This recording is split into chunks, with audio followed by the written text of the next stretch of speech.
Yesu asifiwe. Kwa majina ni Evangelist David, natokea katika kanisa Living Christ Omega Ministries. Na leo nilikuja tuweze kueleweshana ama tuweze pia kujulishana kwa ajili ya hii mambo ama kwa ajili ya hii maneno ambao wengi ambao wanajiita Wakristo na kweli ni Wakristo, lakini wana hii kinywa ambao huwa wanakuwa wanatumikisha sana na huwa sio kinywa cha mzuri ama sio neno ya mzuri ambao wanakuwa wanatumikisha. Aseme mimi napenda tu nikiwa Mkristo wa kawaida, lakini sipendake nikuwe sana kiroho. Sasa mama, we dada, we kaka na we baba, yaani unapenda uwe Mkristo wa kawaida lakini haupendi kuwa kiroho. Hapo inamaanisha nini? Ama ina faida gani wewe kuwa Mkristo wa kawaida na sio kuwa kiroho, na japokuwa una roho? Nilikuja ili tueleweshane ama tuone katika direction hii ama katika mwangaza hii ambayo ni mwangaza yetu ambao Yesu Kristo ni Roho Mtakatifu yeye mwenyewe aliandika, kwa kuwa anatupatia direction, kwa kuwa anatukorije katika maneno yetu kwa tunasema. Na saa zingine ukielewa hii maneno ambayo itatoka huko, utaelewa ya kwamba ukiwa Mkristo utakiwa kuwa kawaida ama utakiwa kuwa ule mtu wa kawaida, unatakiwa kuwa kiroho. Unatakiwa kuwa kiroho kwa sababu hata baba yetu Yesu Kristo wa Nazareth alikuwa ni kiroho.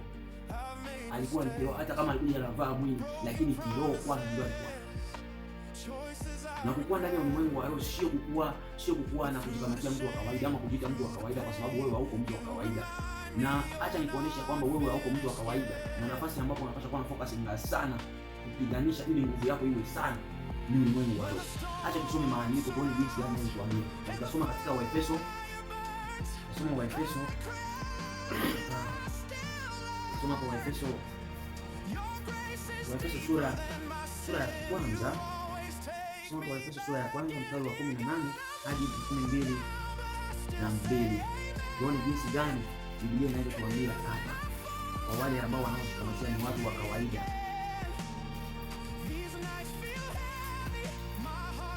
Sisi sio watu wa kawaida hata siku moja, kwa sababu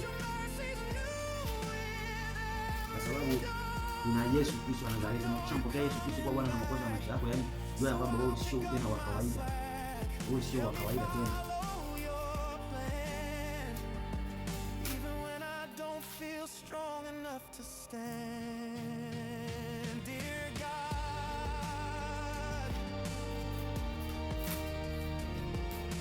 Tumesoma hapa Waefeso sura ya kwanza mstari wa 18 hadi 22. Tunasoma kwa maana kwa yeye sisi sote tumepata njia ya kumkaribia. Sikia, njia ya kumkaribia Baba katika Roho. Wanasema mwili hapa ndugu yangu. Hakuna mwili hapa, wanasema roho. Katika roho. Katika roho mmoja, katika roho mmoja. Basi tangu sasa ninyi si wageni wala wapitaji, bali ninyi ni wenyeji pamoja na watakatifu wote. Watakatifu watu wa nyumbani mwake Mungu.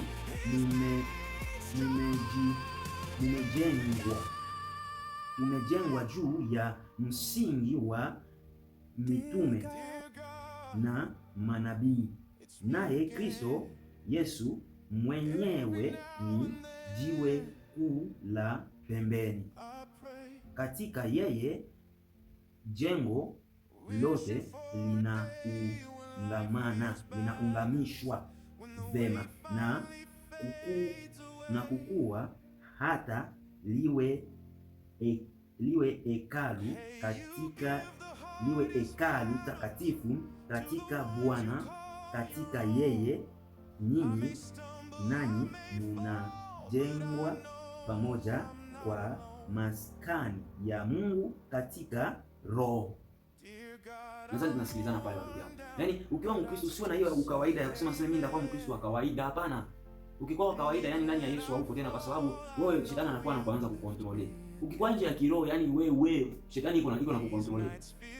Kwa sababu tuna side mbili ya kiroho, kama mnakumbuka jinsi nilivyosema. Na dunia ya ukweli iko wazi. Tuna side mbili ya kiroho, tuna side ya giza, tuna side ya mwangaza. Kama uko side ya hii ya Yesu Kristo, hii ya Yesu Kristo Nazareth, yani uko side ya giza tu. Tutoshe ukawaida ndani yetu. Sisi ni Wakristo ambao tunatakiwa kuwa kiroho kila siku, kila sana, kila dakika. Tuwe tunajijaza. Na kujijaza, tutajijaza kwa kuomba na kwa kumuita huyu Yesu kwa roho na kwa kweli, kwa kuendelea katika maneno yake, kwa kuendelea katika sheria zake. Unaweza ukakosea, lakini kumbuka ya kwamba nimekosea, naomba msamaha, lakini ile kosa pia usifanye zoezi. Mungu anapenda kuchangia hiyo neno kidogo, kwa sababu Wakristo wengi wanapenda sana kukua hali ya kawaida, na ndio shetani anakuwa anatukunya kutumaliza. Tuliumbiwa afya tele, tuliumbiwa furaha, tuliumbiwa ushindi, tuliumbiwa kutawala vitu vyote vya dunia. Lakini sasa hivi tunakuwa tunaenda nje ya hii kiroho. Tunabatizwa ndio, lakini sasa tunaenda nje ya hii kiroho. Tena anakuwa yeye ndio anaanza kucontrol. Bado yangu tutoke ndani ya kawaida, tutoke ndani ya kawaida. Uishi kiroho. Na kiroho mwenye atakaweza kutongoza kiroho ni nani? Sio Roho Mtakatifu. Ndio mfalme wa ulimwengu wa roho ule. Sasa hivi tunamuitaka yeye Roho Mtakatifu, anataka pia na kuchukua hii roho zetu na kufanya nazo takatifu. Na tunakuwa untouchable, hatuwezi kugusiwa hapo. Lakini sasa utakuwa kwa nje na hii roho, wewe ni sawa, atakusaka betu sana sana Mungu wako. Unakuwa mfungo. Bwana wa Bwana alishukuru na kutukuza jina lako, kwa sababu Mungu ndiye atakayekubariki na Bwana ndiye atakayekubariki chako. Asante kwa sababu Bwana unaweza kusimama na kuweza kufungua masikio yako, kwa kusikia na kutembea katika roho Bwana wa Bwana, ili wewe uwe una mafuta na kuweza kuongea. Bwana fungua masikio yako, fungua dhamiri ya watu wako Bwana. Naomba nikuseme amen.